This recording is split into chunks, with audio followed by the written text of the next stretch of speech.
যোৱা 25 মাৰ্চৰ পৰা 5 দিনীয়া বৰ্ণাঢ্য কাৰ্যসূচীৰে তৰাদেৱী মাজগাঁও নামঘৰত অবিৰতভাৱে চলি থকা ভাগৱত পাঠ উপাখ্যা অনুষ্ঠান আজি সফল সামৰণি পৰিছে।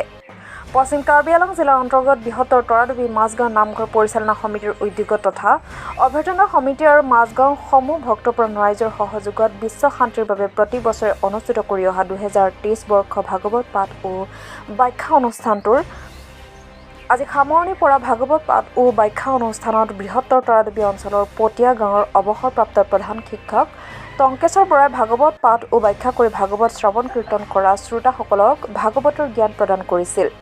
তেওঁ সহযোগী পাঠক আছিল ধীৰেন্দ্ৰ ডেকাৰজায়ো ভাগৱত পাঠ কৰিছিল। এই ভাগৱতৰ জ্ঞানে মাজগাঁৱৰ লগতে বৃহত্তৰ তৰাদেৱীৰ শিশু ভকতসকলৰ লগতে ভকত আই মাতৃসকলকো মোহিত কৰি তুলিছিল। পশ্চিম কাৰ্বি আংলঙৰ পৰা নাৰায়ণ বৰুৱা ৰিপোৰ্ট।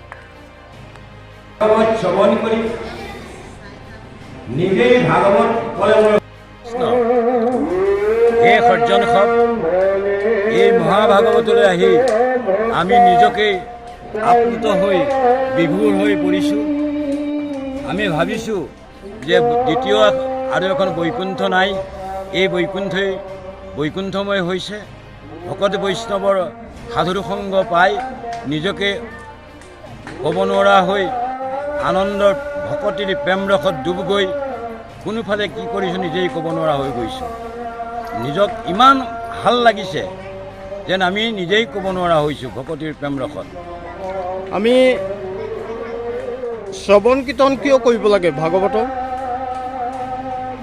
হে সৰ্জন শ্ৰৱণ কীৰ্তন নৱবিধ ভকতিৰ ভিতৰত কলি যুগত নৰগণক জীৱতাৰণৰ হেতু মহাপুৰুষ গুৰুজনাই জাতিৰ পিতা মহাপুৰুষ গুৰুজনাই শ্ৰৱণ আৰু কীৰ্তন শ্ৰেষ্ঠ ভকতি বুলি গণ্য কৰিছে। শ্ৰৱণ কৰিলে কৰ্ণেদি শ্ৰৱণ কৰি হৃদয়ত পূৰ্ণকৃষ্ণ ভগৱন্তৰ স্থান পাব পাৰি। পূৰ্ণকৃষ্ণ ভগৱন্তক হৃদয় স্থানত বহুৱাই আমি আমাৰ মনৰ মলিনতাবোৰ দূৰ কৰি পূৰ্ণকৃষ্ণ ভগৱন্তৰ চৰণ চিন্তা কৰিব পাৰোঁ কাৰণেই আমি শ্ৰৱণ আৰু কীৰ্তন কৰিব লাগে। ইয়ালৈ আমন্ত্ৰণ কৰি অনা হয় শিশু ভাগৱত পাঠক প্ৰিয়দৰ্শন ডেকাই ভাগৱতৰ জৰিয়তে আমাক কি জ্ঞান দি থৈ গৈছে?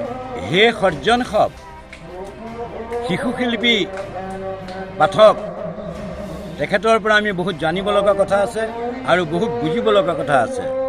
সেই শিশু ভকতজনে আমাৰ দেশৰ প্ৰজন্মক, উঠি অহা প্ৰজন্মক তেওঁ যিটো আদৰ্শ আমাৰ মাজত দাঙি ধৰিলে, ই সঁচাকৈ প্ৰশংসনীয় আৰু ই সঁচাকৈ গৌৰৱান্বিত।